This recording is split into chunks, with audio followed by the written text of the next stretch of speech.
अलवर जिले की 11 विधानसभा सीट में सबसे ज्यादा हॉट सीट माने जाने वाली अलवर शहर की विधानसभा सीट से कांग्रेस ने अपना प्रत्याशी किया घोषित, जबकि बीजेपी ने आज से 4 दिन पहले ही अपना प्रत्याशी घोषित कर चुकी है।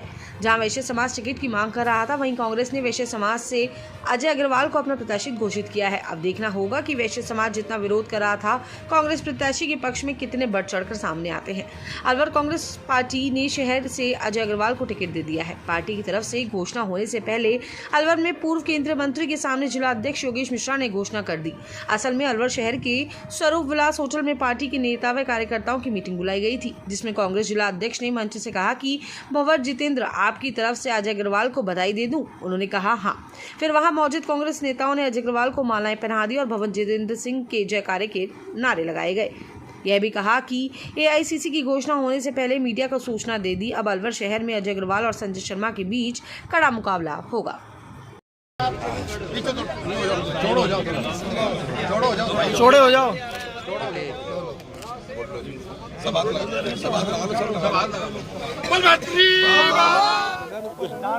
जैसे मुझे पिछली बार बताया था आपने, सच्ची और झूठ वाला। आप कौन फंसा सकते हो आप इतने?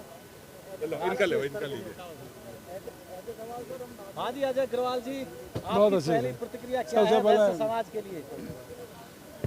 मैं निसंदेह ये बात बता देना चाहता हूँ कि वैश्य समाज ने इस चुनाव में, थोड़ा जोर से बोलिए, आपको जोश होना चाहिए आपको। मैं चूँकि मैं सर्व समाज के प्रतिनिधि के रूप में ये चुनाव लड़ रहा हूँ और मैं वैश्य समाज का भी हृदय से आभार व्यक्त करता हूँ कि उन्होंने जिस तरह से इस चुनाव में एक मुहिम छेड़ी थी कि भाई बहुत वर्षों से, चूँकि अलवर शहर की जो सीट है उसमें कई बार जो नेतृत्व करने का मौका मिला है वो वैश्य समाज के प्रतिनिधि को मिलता रहा है। क्योंकि भारतीय जनता पार्टी से जब वैश्य समाज का टिकट कट गया तो निसंदेह ही बहुत वर्षों से ये बात चल रही थी कि कांग्रेस पार्टी में लोग ये कहते हैं भाई कांग्रेस में बनिए वोट नहीं देते।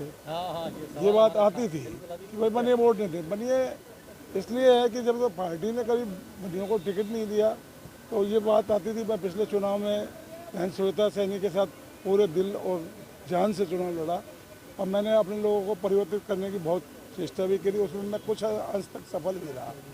तो ये पर लेकिन ये चुनाव जो मैं लड़ रहा हूँ 36 कौम के दम पे लड़ रहा हूँ और गरीब को, पीड़ित को और दलित को उन सब के साथ जुड़कर गरीब को गणेश मानकर उसकी सेवा करने के लिए। क्योंकि देखो राजनीति मेरा पैसा नहीं है, राजनीति मेरे लिए शौक है। ये ऐसे प्रत्याशी आए, लोग कह रहे हैं कि ये पार्टी में नहीं रहे। इमरान खान तो पार्टी में एक दिन भी नहीं रहा, ये इधर वाले भी पार्टी में 1.5 साल पहले आए थे। इनको अचानक टिकट देने पर सवाल खड़े हुए। आपकी पार्टी के नेताओं ने ये कह दिया कि टिकट बिके हैं। अब आप तक क्या सूचनाएं और शिकायतें पहुंची? देखिए, मैं इस विषय में तो ये आपको बताना चाहूँगा कि एक टिकट की एक प्रक्रिया होती है और उस प्रक्रिया के तहत ही टिकट मिलते हैं। राजगढ़ के अंदर, मैं राजगढ़ का ही रहने वाला हूँ। मेरा एक तरह से जो मेरा पूरा परिवार है राजगढ़ से ही निकला हुआ है।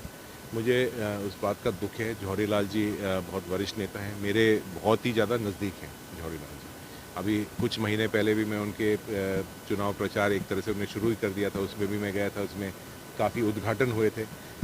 उसके साथ साथ एक हमारा यूथ के भी एक बहुत अच्छे साथी हैं राहुल मीना जी, वो भी मेरे बहुत अच्छे यूथ कांग्रेस के साथी हैं, वो बहुत मेरे नज़दीक हैं। शीला मीना जी भी चुनाव लड़की, वो भी मेरे नज़दीक है। जितने भी हमारे प्रत्याशी बहुत नज़दीक है। मुझे भी उस बात का ज़रूर मुझे बुरा लगता है कि उनको सबों को टिकट हम नहीं दे पाए। लेकिन एक पार्टी की एक प्रक्रिया है, स्क्रीनिंग की एक प्रक्रिया है, सर्वे की एक अलग प्रक्रिया है। उसके ऊपर जो भी एआईसीसी तय करता है वो हमारे लिए, सबों के लिए मान्य है। और जहाँ तक कोई आरोप लगाने की बात है, ये बिल्कुल निराधार है। कोई भी किसी को पैसा नहीं देता है और कोई आधार, कोई इस तरह का आरोप लगा रहा है तो बता दे वो अपने मन से कि फला व्यक्ति को हमने किसी को पैसे दिए, तो ये बिल्कुल ये नहीं। बीजेपी ने एक भी महिला को अलवर में टिकट नहीं दिया।